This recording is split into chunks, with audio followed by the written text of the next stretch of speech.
They're back, ladies and gentlemen.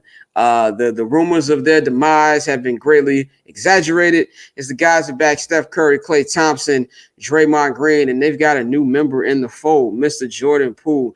Everybody's been coming up with nicknames to what to nickname, to call these guys. What's the new name? Was it from being the Splash Brothers to what they are now? And there's been a lot of whack ass names out there, But I'm gonna tell y'all a name I got. I'm going to call them Splash La Familia. That's why I'm going to give the big three name of Jordan Poole, Steph Curry, and Klay Thompson. This is no longer the Splash Brothers. It's a Splash family. We're going to call it Splash La Familia, man. They had an amazing performance in game 2. I mean, Jordan Poole has been phenomenal these first 2 games in general. He's the first Warrior to have over 30 points in each of his first 2 playoff games since Wilt fucking Chamberlain.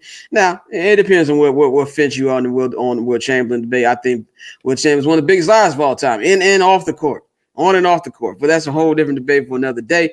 But anytime you're put in that type of list of Wilt, you're doing some great things, man. But this is a team where, matchups are everything for Denver, and it's very unfortunate for Denver that they just run into this type of team, and you got to give hats off to Jokic. And I know a lot of people killing Jokic out there, mainly Sixer fans, and I get to y'all motherfuckers later in the show.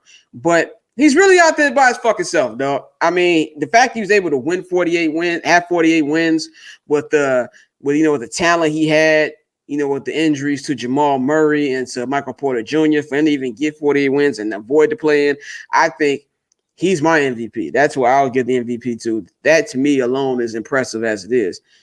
But he's just running into a buzzsaw, man. This Warriors team that a lot of people ready to throw dirt on, man. And I know it's been an up and down season for them because of injuries. Draymond missed a great amount of time. Klay missed a great amount of time. Steph missed the last month and a half of the season.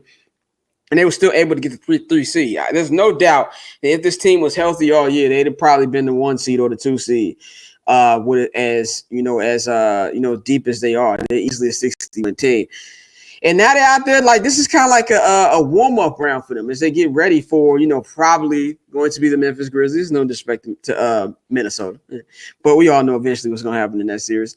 This is just a tune-up for that. Having Steph come off the bench, and it's kind of been like a spark. And I really love how Steve Kerr is really weighed his minutes out. Coming in the last 6 minutes of each quarter is allowing him to be an impact parts of the game and also not getting him too far over his minutes limit as he works back from that injury. So that's been cool to see. But just overall, I mean, if you look at the stat sheet, man, I got it right here. Andrew Wiggins has been really good defensively. He put up points, 13 points, 8 rebounds, 2 assists. They're good on numbers wise, but if you look at Andrew Wiggins' defense, he's really, really been the key. Even Draymond pointed out they wouldn't have won these first 2 games without him. He's been big. On the offensive side, Jordan Poole, 29 points, 5 of 10 from 3, 10 for 16 from the field overall. And the one thing I love about this kid is he has no fear. You have that thing of, your first playoff game, how you going to react to it, being in this situation, especially with a team who is trying to win the NBA championship. This is not like a team that's like the Timberwolves where they're just trying to get their feet wet. There's expectations in the Bay Area every year with this core, and this is their first year. Really, the first time we've gotten this in 3 years, because of, COVID and the pandemic and all the injuries that these guys have been dealing with. It's good to see all of them. So the expectation is this. So Jordan Poole to step in and have the impact he's had, and to not be fearful and putting up these shots and just playing, good all around the court is just adding to it. And you got Stephen Curry. I mean, there's really nothing much else to say about stuff that ain't been said about this dude. I mean, he's just incredible. He's once in a generation player. 34 points coming off the fucking bench. I mean, come on. Well, what else do you fucking need? And this is something where this Warrior team, and I had in my pregame, my playoff prediction episode, I had Suns Bucks just because I didn't know how the Warriors were going to look, with post injury, and they look good now. And I'm not trying to put too much dip on my chip. This is Denver; they're injured. It's just a bad matchup for them, so I can't put too much on it. I don't want to say, this automatically puts them in the finals, but if there's any team, they're the only team that you really can trust because they've done it so many fucking times. And if Steph Curry gets this number 4, if he gets that finals MVP trophy that everybody talks about, which is the most overrated award in basketball, but whatever.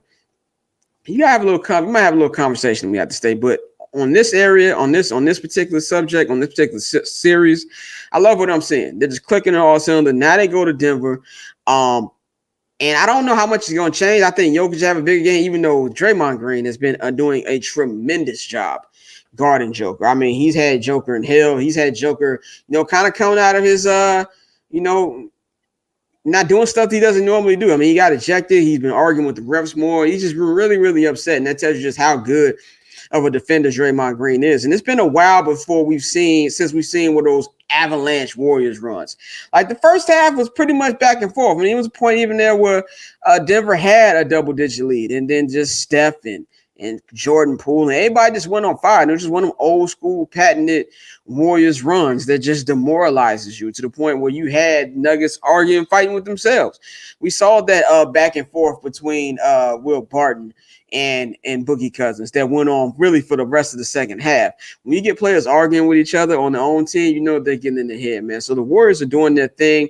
I love where they're going with this, and it's just fun to see them guys back. I feel like if you hate the Warriors, unless you're a Cleveland Cavalier fan, which I understand, you probably had mad PTSD watching those last couple games.